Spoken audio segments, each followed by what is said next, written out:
The New York Jets have an elite offensive line, and nobody saw this coming going into the season, as Joe Douglas has put together a phenomenal group to protect Aaron Rodgers and to create holes for players such as Breece Hall and Braylon Allen.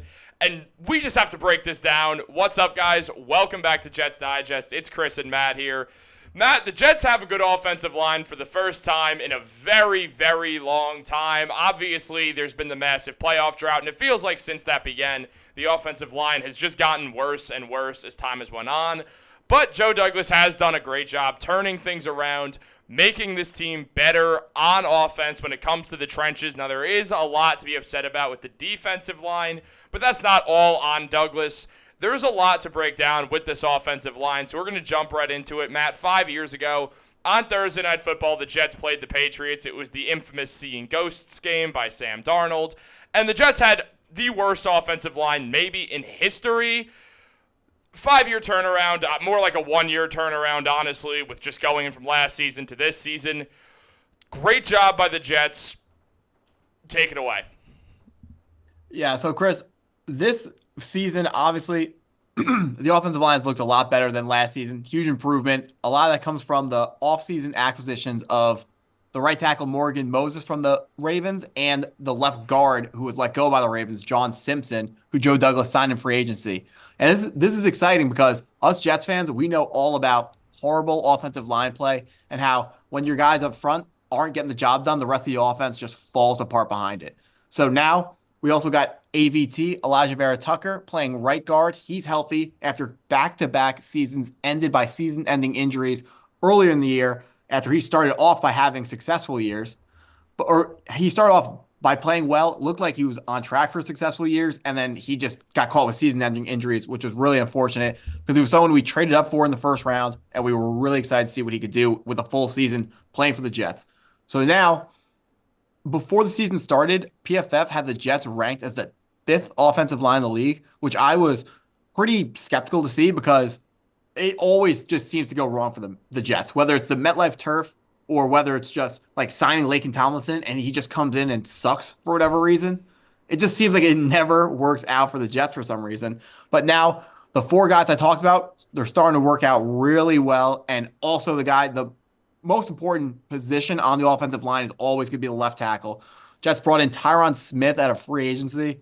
Now we remember him playing in Dallas when he had those big elbow, whatever you want to call them, the big elbow braces, and it's just so cool because I've seen him so many Dallas Cowboys games where he just played so well. He was winning all pros. He was being hailed as the number 1 tackle in the league, and it's just so cool to see him playing for the New York Jets. And this has been a big improvement, and I'm really excited to see what this offensive line can do for Aaron Rodgers going forwards. Yeah, I mean, and Sports Illustrated broke it down, so let's take a look at that. Boom! We got graphics now, Matt. As Sports Illustrated mentioned, both all of Tyron Smith, Morgan Moses, and John Simpson, combined with AVT and Joe Tippmann, the 2 guys who were here last season, have turned what was a weakness last season into a strength offensively, as shared by Zach Rosenblatt of The Athletic on Twitter. All of them are currently thriving. Only 1 pressure and 1 sack by the Tennessee Titans were credited against the offensive line, both going against Joe Tippmann. And despite that, he was still the number 2 ranked center in the NFL for week 2. Now, Matt, obviously Tippmann, last season was his rookie year. We were all kind of hyped about the pick because we're like, all right, earliest round draft pick, Connor McGovern's the center. That's a shame. It was a position the Jets needed to help fill, and they absolutely did. Now, obviously, even all these years later, it feels like when you bring in a Jets center, especially someone you drafted who's never played on another team, the comparisons are going to start. Like, you get one of your greatest players in history being a center, there's going to be comparisons there, and just to have a great center, a franchise center, once again, which we were all screaming at the time, oh my God, it's another Nick Mangold. Like, we were all losing it.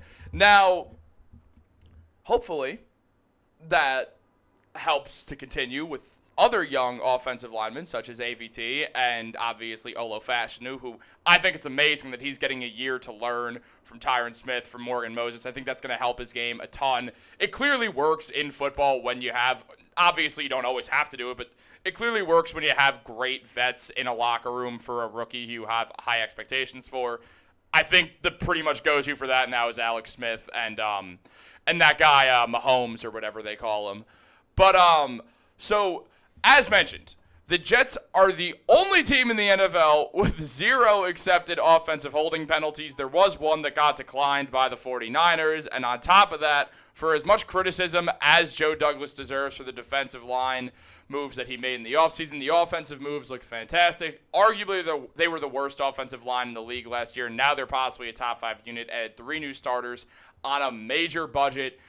All of Tyron Smith, Morgan Moses, and John Simpson combined for $11.6 million in 2024. Now, Matt, obviously that's not exactly what the video's about, but it feels like if the Jets miss the playoffs, we've already seen rumblings of people calling for the firing of Joe Douglas. I feel like this is another example of, no, Joe Douglas is great at his job. Great moves here. And I know you are someone who stands by offensive lines. A bad offensive line is not winning you a Super Bowl. Yeah, so Joe Douglas, he has clearly made it a priority in the most recent NFL drafts to go get offensive linemen, seeing most notably taking Olu Fashanu in the first round, even though we just brought in 2 tackles who we believed in.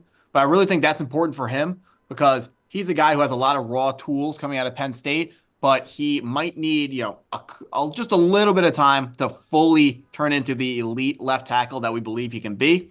And now left tackle is a very difficult position to play, and it's also a position that if he comes out and starts week 1 and he's not 100% ready, and maybe week 1 with the 49ers, if he plays against Nick Bosa and 1 or 2 plays start going the wrong way for him, maybe he starts thinking, I was great at Penn State, maybe I'm not good enough for the league. And that's not the message that we want our players to be thinking about. So that's why I think it's huge to let him sit. I think the new NFL, people have gotten too reactionary and they're not patient enough. So a lot of the times they'll go to the draft and they'll say, oh, we're going to take a guy, like for example, the Chargers with Quentin Johnston. They take a guy who is a developmental prospect and then they give him no time to develop. And then when he's not good, they're like, oh, well, he must suck. But the point is to develop the guy, and they're supposed to sit back and learn to play football at the highest level. They're going in, they were just in college football, and now they're expected to come in and play at a high level against guys who have been getting paid to play football for the last, some of them 6, 7, 8 years, and to play at the highest level. They're bigger, stronger than some of these smaller developmental rookies, and they're just way better than them, and that's never a good situation for them.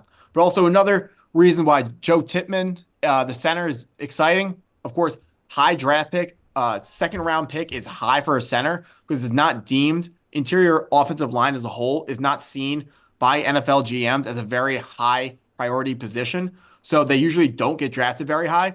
So a second-round pick at the center position, it's like a running back. When you spend a pick that high, it's a big deal for a center. And Joe Tippmann is a guy that we're very excited about. And coming out of Wisconsin is a program that has a history of bringing out really good offensive linemen, specifically centers as well. So I think Joe Tippmann could hopefully have a very long, successful future on the New York Jets.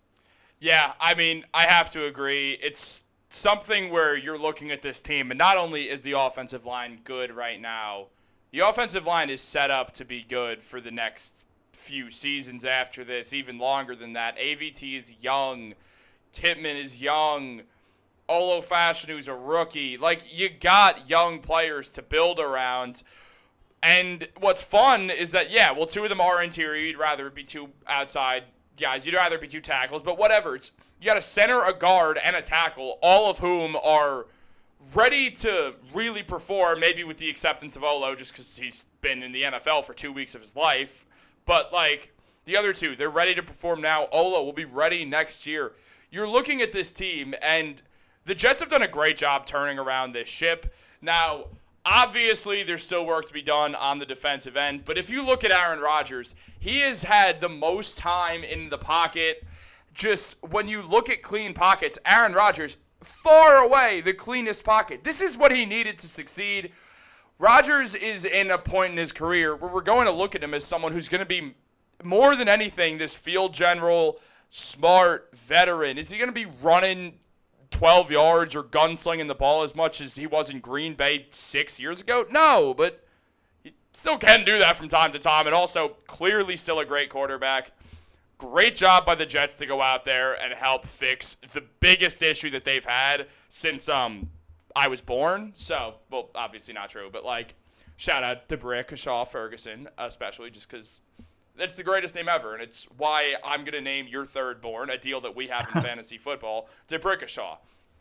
Or I'll just name him like Jets Digest or something. We'll see. But guys, make sure you subscribe. Tell me what to name Matt's third born that I acquired in a fantasy league trade. Down below. Have a great day, and go Jets.